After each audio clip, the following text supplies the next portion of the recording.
You are watching the World 24/7 on the NDTV network. I'm Parmeshwar Bawa. Let's begin with the top stories you need to know. Russia and Ukraine have agreed to a ceasefire in the Black Sea following talks with the US in Saudi Arabia, but it's unclear when the truce would take effect as the Kremlin stresses on certain conditions to be met, including lifting sanctions on Russia's agricultural bank and other institutions. The Trump administration is downplaying the leak of sensitive military plans to a journalist and has denied the classified information was shared in a group chat. Donald Trump defended his national security advisor, who accidentally added The Atlantic's Jeffrey Goldberg to a signal group. Mass protests have erupted across Nepal as demonstrators took to the streets, demanding the reinstatement of Nepal Electricity Authority chief.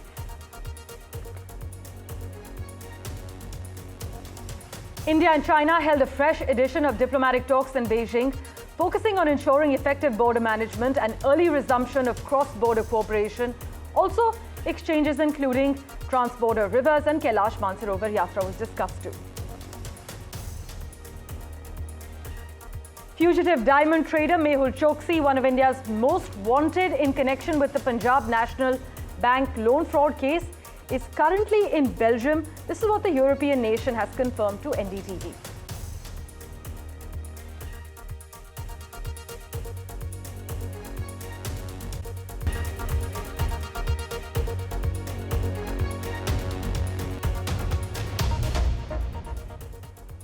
Well, Russia and Ukraine have agreed to a ceasefire in the Black Sea following talks with the US in Saudi Arabia. But it's unclear when this truce would take effect, as the Kremlin is stressing on certain conditions to be met, which includes lifting sanctions on Russia's agricultural bank as well as other institutions.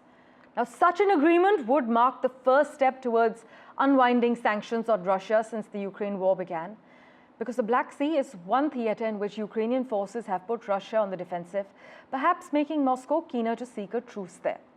But some experts argue that the Russian art of the deal is selling Russian demands as Russian concessions to the Americans and then demand sanctions relief on top. My colleagues William Denslow joins us now from Kyiv with the latest. Also, Dasha has more for us from Moscow. Ukraine's President Volodymyr Zelensky says it is too soon to tell whether these ceasefire proposals will ultimately work, but he says it is at least a step in the right direction. He says that there could be a maritime ceasefire, essentially in principle. He also said that during the Saudi Arabia talks between Ukrainian and US delegations, they discussed a potential halt to attacks on critical infrastructure and energy sites. Zelensky says that we will now see how that could be implemented. We've also heard from Ukraine's Defence Minister Rustem Umerov. Now, he says that what is crucial now is for technical talks to resume as soon as possible to discuss things like how these agreements could be implemented, how they could be monitored. Ukraine's president is somewhat upbeat, though, in his message to reporters. He says that they're ready to move quickly towards an unconditional ceasefire and to achieve a just and lasting peace. When it comes to that, though, what we've heard from the Kremlin, who say that for this Black Sea initiative to come back into effect, for this maritime ceasefire to become operational, they say they want to see sanctions begin to be eased. That, however, is something that is absolutely contrary to what Kyiv wants. The message here in Ukraine is that they want to see their allies ratchet up the pressure on Moscow. They say that is the most effective way to dial up the sanctions in place on Moscow, to see them come to the table and for any kind of ceasefire to truly be effective. William Denslow, NDTV, Kyiv. Moscow said Tuesday it had agreed to a Black Sea security deal if sanctions against its food and fertilizer exports are lifted.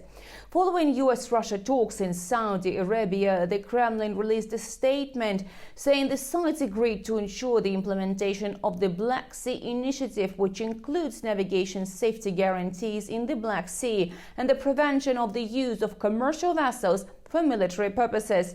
It also agreed to allow the inspection of those vessels, but all that only after a series of conditions were met, including the lifting of restrictions and sanctions on a major agricultural bank, on food and fertilizer exporters, and on Russian vessels. The statement also says Washington will help restore Russia's access to the world market of agriculture and fertilizer exports, lower maritime insurance costs, and enhanced access to ports and payment systems for such transactions. In addition, Moscow says that Russia and the United States will work on the development of measures to hold strikes on Russian and Ukrainian energy facilities for 30 days. The statement came after many hours of discussions between Russian and American officials in Saudi Arabia. Russia's foreign ministry said on Tuesday that the Zaporizhzhia nuclear power plant is a Russian facility and transferring control of it to Ukraine or any other country is impossible. Dasha Chirneshova, NDTV, Moscow. And live from Rochester, we have with us David K. Johnston on the broadcast. As always, David, thanks so much for making time for us. How do you interpret this conditional agreement, and what are the implications for the broader war at the moment? Well, the Russian government is out of cash. Half of their assets are frozen around the world, yes. And of what remains, they've spent 99% of it. So getting some agreements that they can ship fertilizer and agricultural products, not fossil fuels, but those two, right, would be crucial to Vladimir Putin not having a collapse of his economy. And I don't think that the Ukrainians are giving up much here. The Russians moved their fleet away from Crimea because the Ukrainians had been so successful with water-based drones and other attacks on Russian ships. David, but meanwhile, Ukraine has firmly rejected any partition or territorial division. Yet Russia insists on full control of some areas like Donetsk and Kherson. At this point, how likely is it that the US might mediate an agreement that includes territorial concessions despite Zelensky's opposition? Well, I don't think that Zelensky and the Ukrainian people are going to move on this. And in the year that ended last month, Russia lost 400,000 soldiers. That's not casualties, that's dead soldiers, 400,000. And they gained territory that was 0.5% of Ukraine. That's an incredible butcher bill for a very tiny amount of real estate. Russia is in need of a break here to rebuild its military. They are down to having donkey carts deliver food and munitions to the front. And so if the Europeans step up, Ukraine will do better in the near term here in the war against Russia over its invasion. Also, Trump mentioned the possibility of easing sanctions on Russia, as you briefly touched upon it as well, including facilitating agricultural exports. But given Ukraine's strong opposition to this, how do you see the balance between US diplomacy and Kyiv's concerns over weakening sanctions? Well, it's very clear that Donald Trump is aligned himself with the Kremlin, which to any American is rather shocking that the U.S. would ever do this, against Ukraine. He's made statements either today or yesterday further denigrating NATO, the North Atlantic Treaty Organization, and talking about seizing by force Canada and Greenland. All of those point to Donald's support for the dictator in Moscow. And the question now is, are European countries recognizing the statements of Putin about his desire to put back the old Soviet Union? Are they going to step up and help Ukraine? And that's not resolved yet. Right. David, as always, thank you so much for joining us with your views. We will, of course, keep in touch with you for regular updates. In other crucial news, India and China have held diplomatic talks in Beijing in what the Ministry of External Affairs has described as positive and constructive within a constructive atmosphere. The meeting was actually part of ongoing efforts to manage border issues between our two countries. The 33rd meeting of the Working Mechanism for Consultation and Coordination on India-China Border Affairs was held in Beijing, and it was part of efforts by our two sides to normalize bilateral relations. India has said peace and tranquility on the border is critical for smooth bilateral relations, and the early resumption of cross-border cooperation and Kailash Mansarovar Yatra, these were discussed as well. Well, switching tracks, fugitive diamond trader Mehul Choksi, one of India's most wanted in connection with the Punjab National Bank loan fraud case, is currently in Belgium. This is what the European nation has confirmed to NDTV. In a communication, the Belgian Foreign Ministry confirmed that they are aware of his presence and they've attached great importance to this case. Belgium, however, you must note, said they do not comment on individual cases.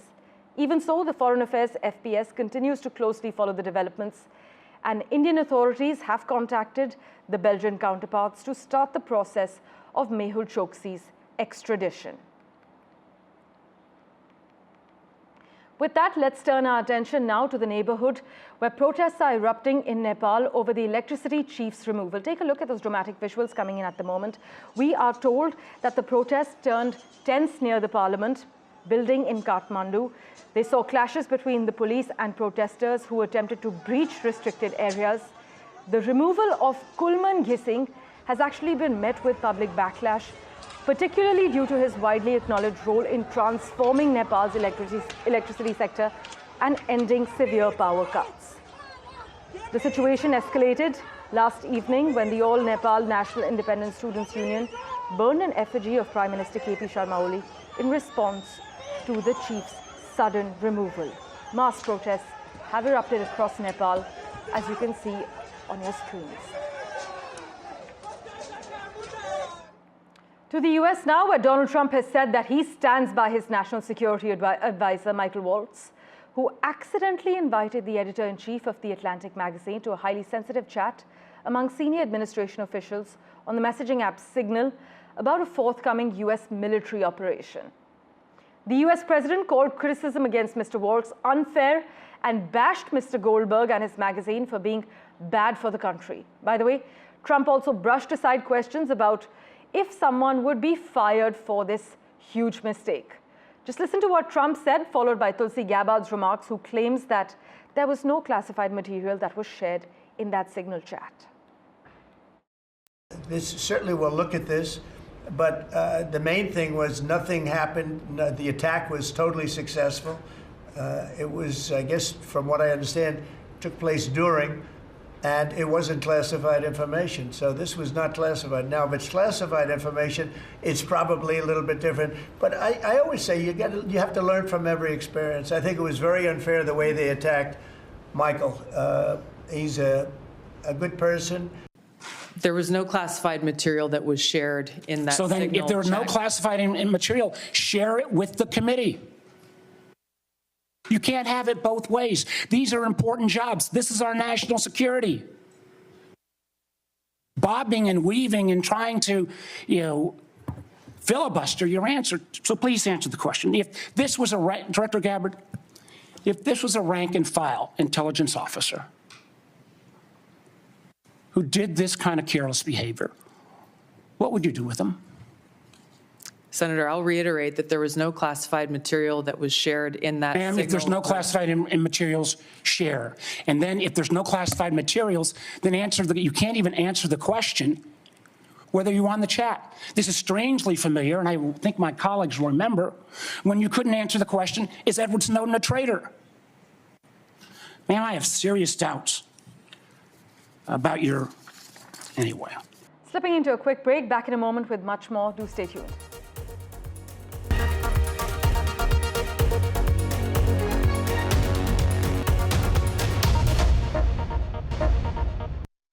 Welcome back. US Intel Chief Tulsi Gabbard has told senators that Tehran is not building a nuclear weapon, and Supreme Leader Ayatollah Ali Khamenei has not authorized the nuclear weapons program that he suspended in 2003. However, Tulsi Gabbard added that Iran's enriched uranium stockpile is at its highest levels and is unprecedented for a state without nuclear weapons. The report said that Iran is likely continuing work on chemical and biological agents for military use, with Tehran's regime scientists showing special interest in chemicals that have a wide range of dissociation as far as sedation is concerned, and amnestic, incapacitating effects, and can also be lethal. To Turkey now, where anti-government protesters say they have planned to keep up a campaign of demonstrations that have been triggered by the jailing of Istanbul's mayor, the biggest such opposition action in a decade, despite mass arrests and clashes with police. Dramatic visuals coming in from Istanbul. Hundreds of thousands have taken to the streets to protest this arrest.